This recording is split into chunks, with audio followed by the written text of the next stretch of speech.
Last time we spoke about Zhukov, Guderian, and the race to Kiev. In August of 1941, as Nazi Germany marched towards Kiev, their confidence began to falter. General Fedor von Bock's forces, fresh from capturing Smolensk, faced a fierce defense from the Soviet Red Army, led by Marshal Semyon Timoshenko. The grim reality of warfare set in as the soldiers from both sides endured harrowing conditions. German units struggled with their dwindling resources, suffering immense casualties that shattered morale. Conversely, the Soviets demonstrated remarkable resilience, with commanders like Georgy Zhukov evolving his tactics to counter the German advances. By the month's end, both armies faced staggering losses, with the Soviets suffering catastrophic casualties. The fierce battle would become a pivotal moment, illustrating the determination of the Red Army and the altering of the course of history on the Eastern Front. This episode is The Drive to Kyiv and Leningrad continues.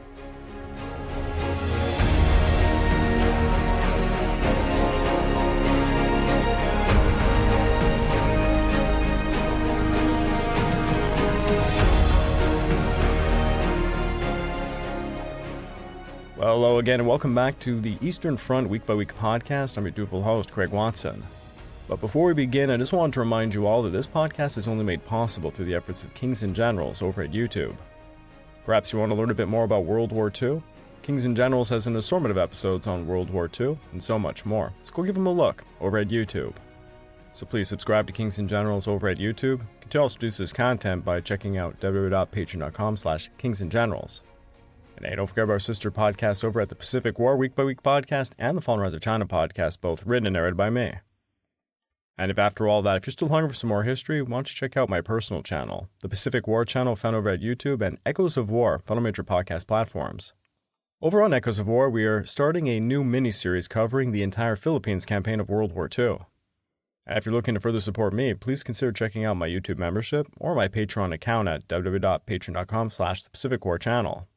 By joining either of these, you get access to the exclusive podcast series, which is about 32 episodes and ongoing at this point, early access to all the content I make, and voting rights for the subjects I will tackle next. And our latest exclusive podcast is actually going to be something not history-related. It's going to be about Lord of the Rings. It's a look at exactly what was Sauron's strategy during the War of the Ring from a military point of view. I really think it's quite interesting, and I do recommend it, so please go check it out. September has arrived on the Eastern Front, bringing with it the late summer rains. General Guderian is pushing his tanks southward, aiming to cut off the defenders of Kiev. Behind him, Field Marshal von Bock is tasked with holding the line at Yelna, while the Soviet High Command is prepared to sacrifice tens of thousands of brave soldiers to reclaim it. Last week we talked about the Bryansk front struggling to fend off Guderian and his armored divisions as they advanced, threatening to encircle Kiev. In the area of Army Group North, the push towards Leningrad was recovering from earlier setbacks. General Vatutin's offensive was swiftly repelled by Manstein's panzers, and the 18th Army successfully cleared Estonia.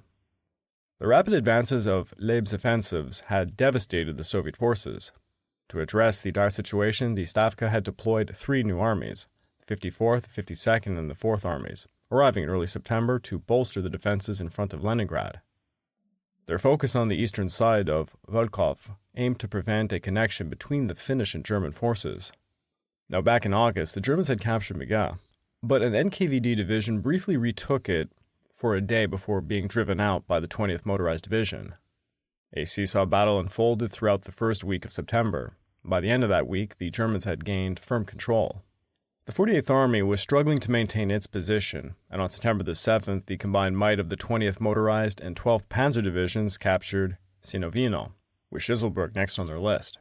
These towns were the last land connections to the rest of the Soviet Union. Losing Miga, the last rail connection, was a significant blow to the defense of Leningrad. With the fall of Shizelburg and Sinovino, the options for leaving the city without traversing Axis lines grew quite grim.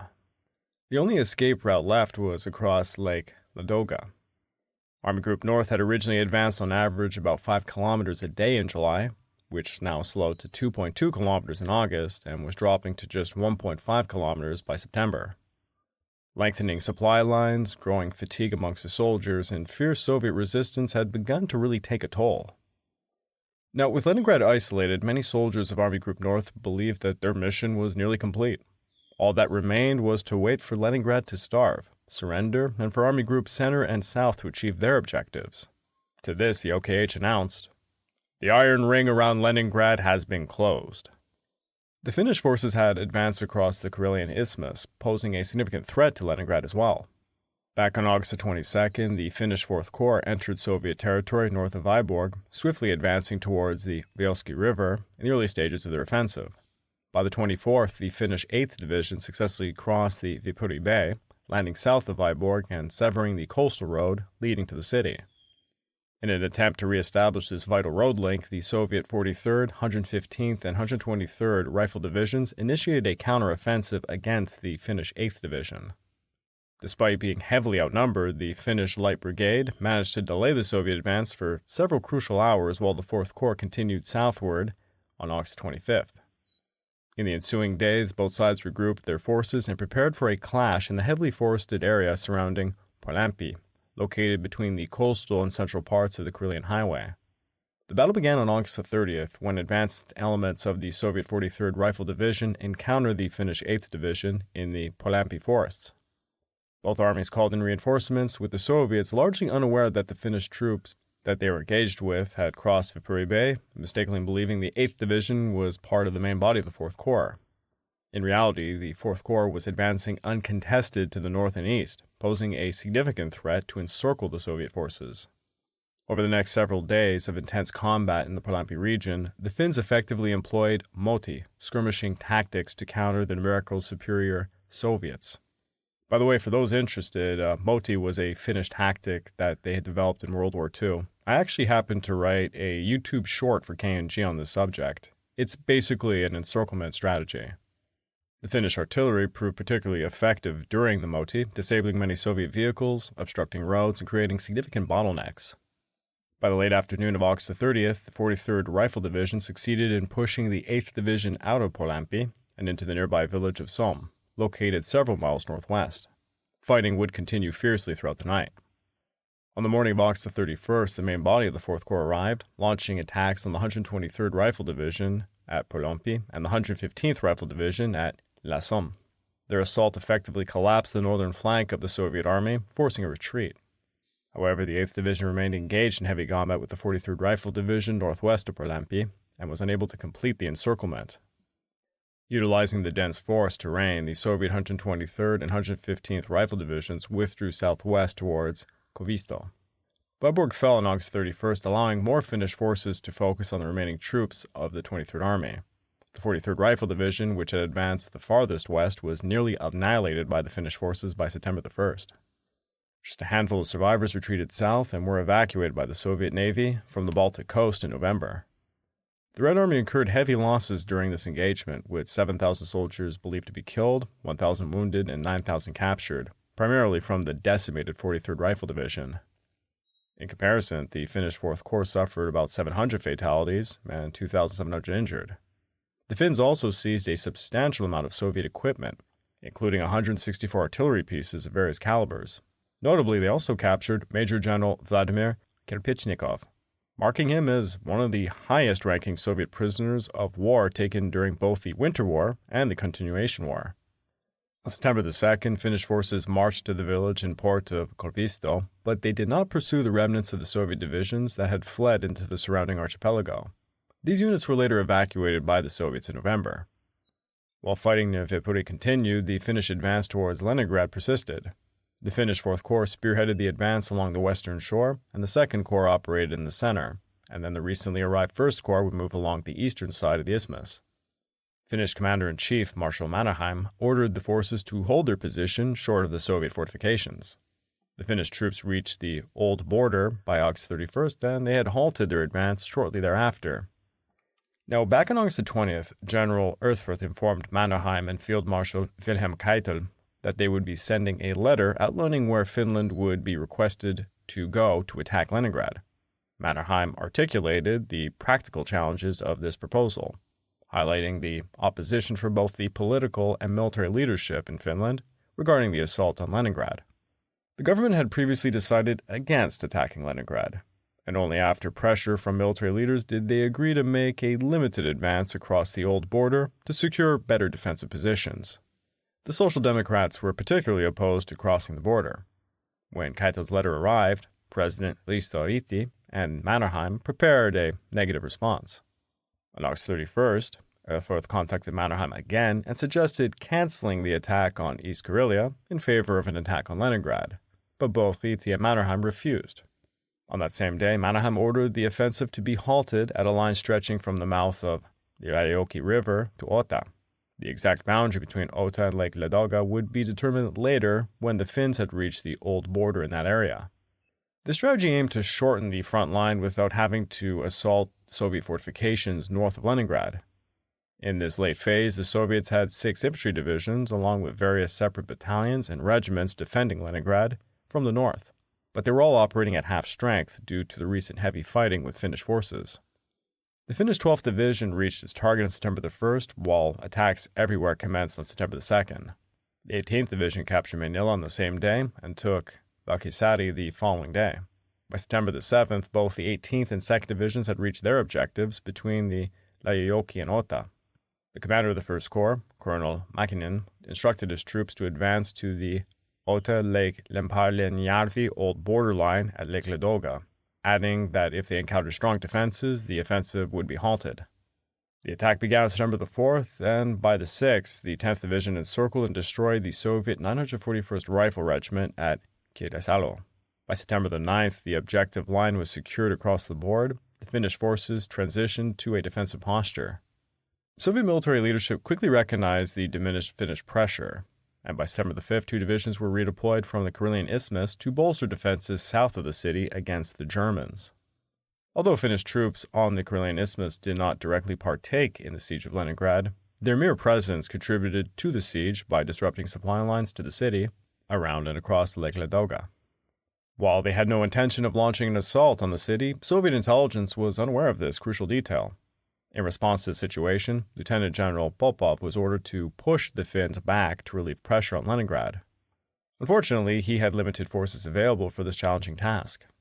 In late August, the Northern Front was reorganized into 2 subfronts, officially becoming the Leningrad and Karelian fronts by September the 1st. This reconstructioning did not replace the Northwestern Front, rather it underscored how the Stavka viewed the evolving threat to Leningrad. Effectively, the Northwestern Front had been detached from the city's defense. General Vatutin's recent offensive had been a desperate attempt to reform those defensive lines, but it ultimately failed. Now the front faced a very difficult reality, trapped in both the figurative and the literal wilderness east of Lake Inmen. As September began, Field Marshal Bock faced immense challenges. Timoshenko and the revamped Western Front were relentlessly striking along his lines east of Smolensk. Meanwhile, General Guderian was pressuring the Army Group Center's staff and commanders for reinforcements and additional support as the situation in the Yelena Salient approached a critical point. On September the 6th, Hitler issued a crucial directive for the campaign, War Directive 35. Combined with the progressive encirclement of the Leningrad area, the initial successes against the enemy forces in the area between the flanks of Army Group South and Center have provided favorable conditions for a decisive operation against the Timoshenko Army Group, which is attacking the Central Front. This army group must be defeated and annihilated in the limited time which remains before the onset of winter weather. For this purpose, it is necessary to concentrate all the forces of the Army and Air Force which can be spared on the flanks and which can be brought up in time. On the basis of the report of Commander-in-Chief Army, I issue the following orders for the preparation and execution of these operations. Hitler had completely reversed his earlier stance and reaffirmed the intention to capture Moscow. It was becoming increasingly evident to all involved that the war would not conclude by the year's end. While Hitler's directive did not explicitly acknowledge this reality, it hinted at it indirectly. His goal was to finish the year on a victorious note. If his armies could capture both Moscow and Kiev while maintaining the siege of Leningrad, he could convincingly declare to the German people that the war was nearly won. The directive laid out the campaign's objectives, yet the specifics of the operation would fall to Bock's staff for planning and approval. Hitler established strict limits on the forces available and outlined the key objectives. Once Guderian completed his task of dismantling the southwestern front, he would join the efforts at the center. Field Marshal Bock was set to receive Hopna's 4th Panzer Group and Haas' 3rd Panzer Group. Meanwhile, the 1st Panzer Group would remain with Army Group South to continue its advance operations in Ukraine, reaching as far south as Crimea. The plan detailed in Hitler's directive called for a dual envelopment strategy aimed at crushing Tymoshenko's forces. Notably, it mandated the destruction of the Western Front to be achieved through a close encirclement. This emphasis on proximity was not lost on Bok or his chief of staff, Halda. Early in the year, following the initial battles for Minsk, this had been a point of contention. The choice between a tighter operational encirclement and a more extensive strategic encirclement had sparked disagreements between Hitler and his field commanders since the invasion of France. Nevertheless, Bok had secured what he desired, the advance towards Moscow. It would resume, and his command would once again serve as a central focus for the entire campaign. Meanwhile, Army Group Center was under relentless pressure from Tymoshenko and Zhukov. Yelna remained the focal point for the Red Army, and the Wehrmacht was holding on by a thread. Zhukov temporarily paused his operations to regroup and receive reinforcements from the Stavka reserves. Once these forces were in place, he renewed his offensive. On September the 1st, every segment of Army Group Center's front lines had come under attack. The Soviet 16th, 19th, and 20th Armies of the Western Front launched an offensive from Yartsevo to Dukovenshin. In the salient itself, the main effort came from the 24th Army, with support from the 43rd Army. Defending the strategic position were only 4 German infantry divisions, the 268th, 292nd, 78th, and 137th. These units had been hastily assembled from various infantry corps of the 4th and 9th Armies, sent in to relieve the encircled panzers. As the attacks intensified, it became increasingly impossible for the defenders to withstand the overwhelming numbers arrayed against them. Officers expressed their frustration to superiors, noting that the fighting had devolved into desperate trench defenses, with artillery supplies being rationed and no armor support available along the line. Each assault created opportunities for local penetrations, and every penetration posed a risk of becoming a breakthrough that could ultimately spell the end for the salient. Army Group Center was fully aware of the precarious situation surrounding Yelna, yet they had no resources to spare for a counteroffensive. Tymoshenko's Western Front push left Bok without any reserves. Both the staff of Army Group Center and the 20th Infantry Corps were feeling powerless, knowing a retreat was necessary. Time was pressing. If they delayed much longer, the Red Army could exploit their successes and break through across the Desna River, leading to an open space beyond, a situation that was simply unacceptable. The situation along Army Group Center's front was quite dire. At one point, Field Marshal Bok called Halda, inquiring what he should do if the front line were to collapse. This dramatic plea was not from a nervous subordinate, but from a seasoned officer. Bok had earned his rank the traditional way, having been awarded Imperial Germany's highest honor for military valor back in 1916. He had faced some of the toughest fighting on the Eastern Front during World War I. While he may have been considered a Nazi accomplice, he was neither a coward nor someone prone to exaggerating his circumstances. On September the 4th, Bok issued orders for a withdrawal back across the river, effectively saving his infantrymen from certain annihilation at the hands of Zhukov's forces. As Franz Frisch, who had fought in these battles, would later write, "Officially it was called a planned withdrawal and a correction of the front lines, but to me, it was so much bullshit. The Russians were kicking us badly, and we had to regroup. The next day, or maybe a few days later, we heard on the radio, in the news from the front, the Wehrmachtsbericht, about the successful front correction in our Yelna defensive line, which was east of Smolensk, and the enormous losses that we had inflicted on the enemy. But no single word was heard about a retreat, about the hopelessness of our situation, about the mental and emotional stagnation and the numbness of our German soldiers. In short, it was again a victory. But we on the front lines, we knew we were running back like rabbits in front of a fox. This metamorphosis of the truth from all shit to it was victory baffled me, and those of my comrades who even dared to think." The retreat was executed orderly, with the infantry divisions moving into new positions on the western side of the Desna, re-establishing the line along the Ostrom and the Strana rivers. Yelna was liberated on September the 5th. Zhukov had achieved the seemingly impossible. He forced back significant German forces from their prepared positions. It did come at a steep cost, however, with the Red Army suffering nearly 32,000 casualties and losing 2 strong tank divisions, but the objective was accomplished. The Germans, for their part, paid a heavy price to hold the salient as long as they did, with the fighting around Yelna from July to September resulting in close to 10,000 casualties for the Wehrmacht. Despite this notable success, the Stavka was frustrated that German forces had managed to escape intact. rather than achieving the intended encirclement and destruction of the defenders in the salient. Guderian's drive south faced significant challenges as well in the last week of August. The Bryansk front successfully blocked Schweppenberg's Panzer Corps from advancing across the Desna River in force. On Guderian's flank, the Second Army struggled to keep pace, prompting complaints about vulnerabilities to counterattacks. In light of these emerging threats, Guderian requested additional mobile formations from Army Group Center. However, he only received the SS Das Reich Division and the Großdeutschland Regiment, as Army Group Center needed to retain the remaining panzers to counter potential breakthroughs by the Western and Reserve fronts.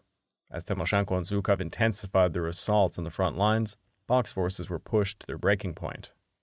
On September the 1st, Schweppenberg managed to push the 3rd and 4th Panzer Divisions across the river, although serious challenges plagued his advance. Between the two divisions, he could only muster about 86 operational tanks. Nevertheless, they continued to push forward.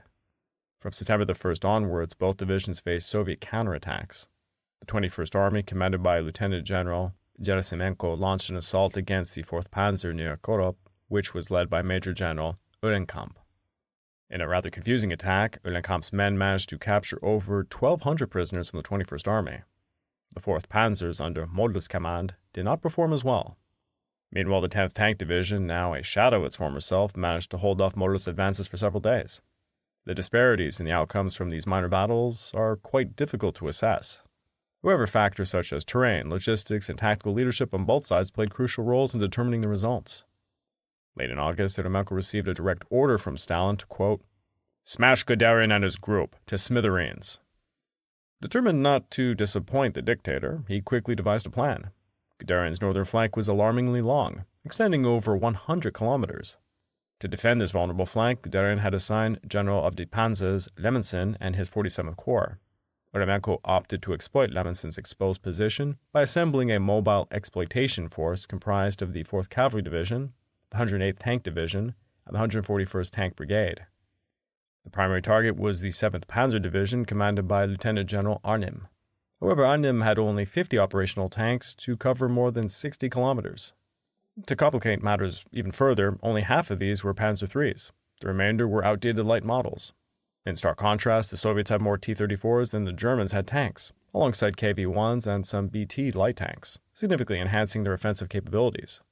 Eremenko initiated a reconnaissance in force before August came to a close, but his efforts were swiftly thwarted by the Germans. German small units effectively leveraged their superior organization and combined arms coordination to repel the limited initial attacks over the first few days. After successfully pushing back the uncoordinated probes from Eremenko's forces, the Germans quickly shifted to the offensive. By September the 1st, the 108th Tank Division found itself surrounded in the woods. Eremenko, reluctant to disrupt his timeline, chose not to intervene to save his division. On the morning of September the 2nd, he launched his own offensive. However, the attack faltered due to inadequate reconnaissance and the Soviet standard failure to coordinate their efforts effectively. On the night of September the 4th, the 108th Tank Division managed to break out of its encirclement, bringing only 11 tanks and 1,200 men out. The 141st Tank Brigade fared similarly poorly, dwindling from an authorized strength of 94 tanks to just 38. It was a significant disaster. Despite the setback, Eremenko continued his assault, but it had devolved into localized attacks at a small unit level. The Red Army's ongoing inability to coordinate its subordinate units enabled Lemensin to repel Eremenko's assaults with relative ease in the end. By the end of the first week, the true scale of the disaster was becoming evident. On September the 5th, Eremenko requested and received permission to deploy blocking detachments to prevent unauthorized retreats in a desperate attempt to stabilize his faltering command. This botched offensive resulted in a staggering 100,000 casualties with little to show for it. Although the 47th Panzer Corps had been stretched, it remained unbroken. Lemensin had managed to battle effectively, keeping his forces balanced enough to secure the flank of Guderian's advance. However, had Stalin not consistently forbidden the withdrawal of the Soviet southwestern front, it's plausible that Eremenko's offensive might have provided enough time for Kipanos to safely withdraw the majority of his forces.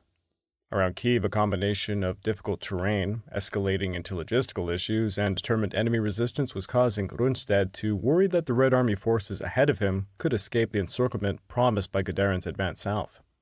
To counter this, he ordered the 1st Panzer Group, along with the 6th and 17th Armies, to cross the Dnieper River across as many sectors as possible, regardless of the condition of these formations. The goal was to establish a bridgehead of sufficient depth at Kremenchuk, providing the Germans a starting point for an offensive towards Kiev. This maneuver occurred despite vigorous counterattacks from the overstretched 38th Army. One of the largest counterattacks consisted of 80 Soviet tanks, which was ultimately repulsed, resulting in the destruction of 60 tanks. Constant air interdiction by the Luftwaffe, coupled with a diversion of all Soviet reserves in the local theater towards Guderian's drive south, helped prevent any larger offensives against the bridgehead. By September the 7th, the infantry of the 17th Army had successfully expanded the bridgehead enough to facilitate further large-scale operations.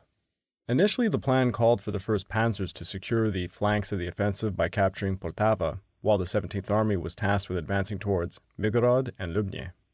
The goal was to link up with Guderian and create a large pocket centered around Kiev.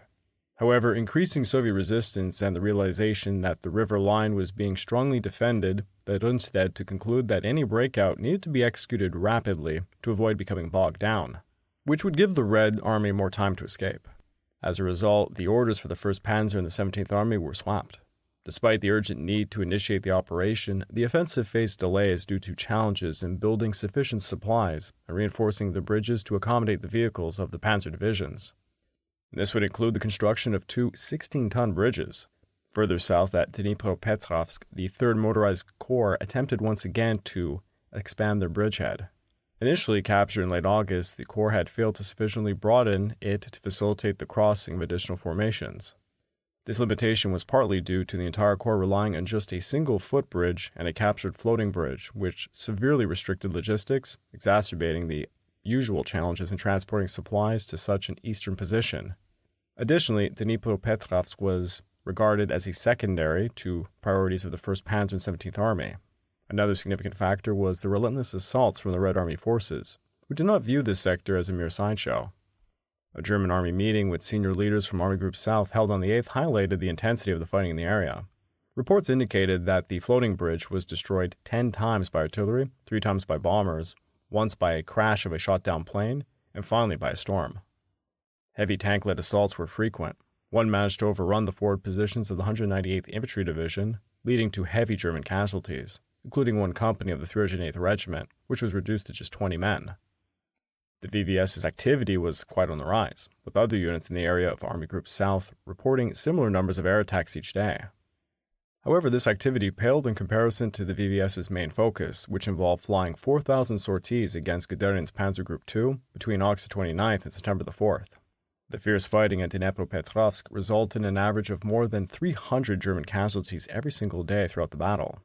These heavy losses prompted the Corps' commander, Seitzler, to repeatedly request permission to withdraw to the German-controlled side of the river. However, Rundstedt consistently denied these requests, as he was under orders from Halder to hold the bridgehead. It remains unclear whether the bridgehead was intended as a potential second breakout position or merely as a distraction for the Soviet forces.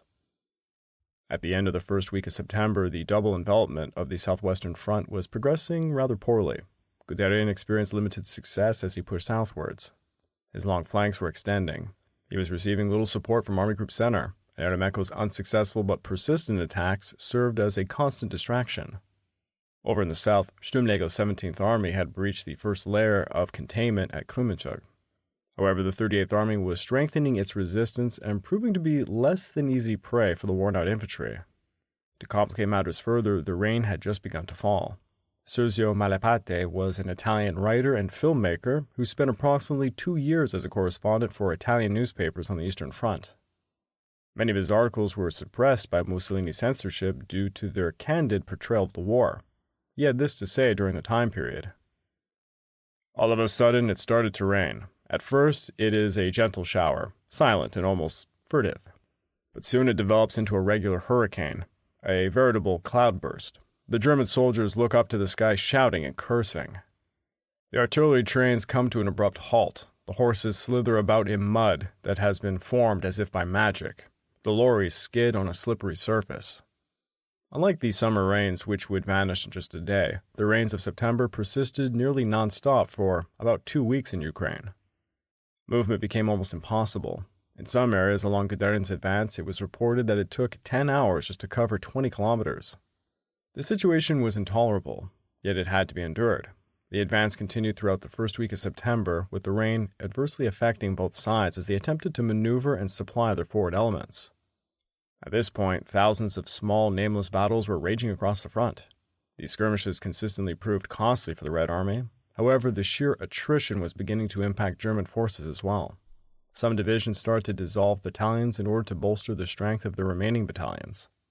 The lightning-fast mobile warfare that characterized the earlier phases of the conflict were being replaced by slow positional warfare or even static trench fighting reminiscent of the First World War.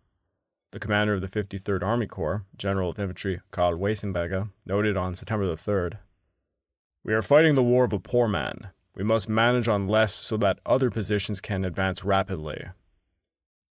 Already German soldiers in these more static areas began to complain about enduring large artillery barrages. If this trend continued, the technical superiority and mobility of the German forces might diminish in significance compared to the demographic and industrial advantages of the Soviet Union. And it's rather ironic. Hitler and the top German commanders were facing a problem that 129 years prior plagued Napoleon Bonaparte. The most obvious example is Napoleon's ill-fated invasion of Russia in 1812. The German High Command's inability to recognize the essential hallmarks of his military calamity highlighted their flawed conceptualization and planning in anticipation of Operation Barbarossa. Much like Hitler, Napoleon was a conqueror of Europe, believing that his war on Russia was the key to compelling England to negotiate. He invaded with the intention of concluding the war swiftly, aiming for a decisive battle in western Russia. However, as the Russians withdrew, Napoleon's supply lines lengthened and his strength dwindled week by week. The poor roads and harsh environment took a deadly toll on both horses and men, while politically Russia's oppressed serfs remained for the most part loyal to the aristocracy. Even after defeating the Russian army at Smolensk and Borodino, Napoleon did not achieve a decisive result, leaving him with the dilemma of either retreating or pushing deeper into Russia. Neither option was truly acceptable. The retreat was politically unattainable, while the advance was militarily unwise. Yet in each instance, Napoleon chose to advance. In doing so, the French emperor outdid even Hitler, successfully capturing the Russian capital in September of 1812. However, this victory counted for little when the Russians simply refused to acknowledge defeat and prepared to continue fighting throughout the winter. By the time Napoleon left Moscow to begin his infamous retreat, the Russian campaign was doomed. As Clausewitz said, "The Russian campaign of 1812 demonstrated in the first place that a country of such size could not be conquered, which might well have been foreseen, and in the second, that a prospect of eventual success does not always decrease in proportion to the lost battles, captured capitals, and occupied provinces, which is something that diplomats used to regard as dogma, and made them often always ready to conclude a peace however bad. On the contrary, the Russians showed us that one often attains one's greatest strength in the heart of one's own country, when the enemy's offensive power is exhausted, and the defensive can then switch with enormous energy to the offensive." Despite the intervening 129 years, the parallels between Hitler's advance into the Soviet Union and earlier campaigns are unmistakable, a point almost entirely lost on the German generals. Despite reading accounts of the 1812 campaign and other Russian wars, they preferred to trust in their technological advancements and natural German superiority. The War of 1812 was certainly not the only invasion from which German generals could have drawn instructive lessons. The German army's failure to successfully implement the famous Schlieffen Plan in 1914 also merits significant comparisons with Operation Barbarossa. Just as the defeat of France in 1940 had inflated the myth of the superiority to dangerous levels within the German army, so did the memories of 1870 influence the planning expectations on the eve of World War I. As the powerful right flank of the German Western Front wheeled through Belgium in the initial stages of World War I, serious problems soon undermined the success of Schlieffen's planned strategic development. The German railways proved magnificent for mobilizing and concentrating the massive force of the army, but once there, the field armies had to march to war, leaving supply railheads further behind each day. Efforts to extend the railway suffered from poor planning and inadequate resources. Trucks were scarce and too slow to go over the over-congested roads to effectively bridge the gap. The constant demands of transportation led to a high vehicle fallout rate. By early September of 1914, during the critical Battle of the Marne, only 40% of the fleet remained serviceable. Horses were, of course, the primary means of transportation for the army, but they were poorly cared for, and almost no provisions had been made for fodder during the march. This resulted in a large number of sick and weakened horses, many of which succumbed in high numbers. Allied resistance also took a toll on the German offensive strength, with casualties throughout the German field armies reaching about 265,000 by September 6, 1914. This expansion of the front further exacerbated the weakness, while French forces managed to replenish their ranks without committing too many reserves at the offset, allowing them to fall back towards the country's interior. These factors, while not exhaustive, contributed to the German failure in 1914 and reflected essential problems later encountered to varying degrees right here in Operation Barbarossa. Summing up the failure of the Schlieffen Plan, historian Huschlaschen's judgment could just as easily apply to 1941 as it did in 1914, as he wrote, Moltke, the chief of the German General Staff at the time, lines of communication were lengthening by the day. His front broadened as the movement through France developed. The combination of the detached corps, the heavy losses, and the exhaustion through the march and its attendant supply problems meant that a stage would be reached when the Germans had too few men. Thus, in almost every key index of military strength, in command, in communications, and manpower, the balance was swinging from Germany to France. Much of this swing was inherent in the advance itself and the plan which had given rise to it. I would like to take this time to remind all of you that this podcast is only made possible through the efforts of Kings and Generals over at YouTube. Please go subscribe to Kings and Generals over at YouTube. You can help produce this content by checking out www.patreon.com/kingsandgenerals. And hey, don't forget about our sister podcasts over at the Pacific War Week by Week podcast and the Fall and Rise of China podcast, both written and narrated by me. And after all that, if you're still hungry for some more history, why don't you check out my personal channel, the Pacific War channel found over at YouTube, and Echoes of War found on major podcast platforms. If you're looking to further support me, please consider checking out my YouTube membership or my Patreon account at www.patreon.com/thepacificwarchannel. By joining either of these, you get access to the exclusive podcast series, early access to all the content I make, and voting rights for the subjects I will tackle next. In August of 1941, as Nazi Germany advanced towards Kiev, General Guderian led a fierce battle against the resilient Soviet Red Army. Despite initial confidence, German forces faced enormous casualties and dwindling supplies. As September rains fell, the arduous struggle continued towards Leningrad, where the Finnish forces joined in the conflict. The battles, marked by immense suffering, determined the course of history on the Eastern Front, showcasing the relentless human spirit and the grim realities of war, ultimately foreshadowing a turning point in a larger conflict.